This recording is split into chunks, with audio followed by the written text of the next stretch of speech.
Welcome to Samba Samba. Enjoy the video. You start by confirming the essentials. Keep your phone PPIN and device unlock ready because you will need them immediately.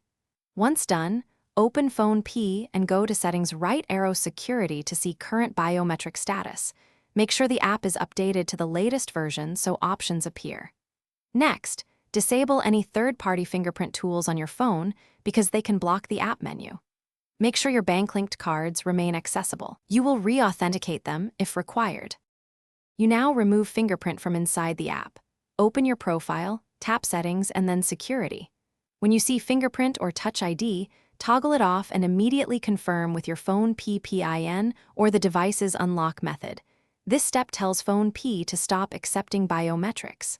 After that, check for any active sessions or trusted devices listed and revoke them to prevent silent re-enrollment. If the toggle is grayed out, you'll need to re-login or clear app cache before trying again. Finish by rebooting your phone and opening Phonepe to verify fingerprints are disabled. Go back to Security and confirm the toggle stays off.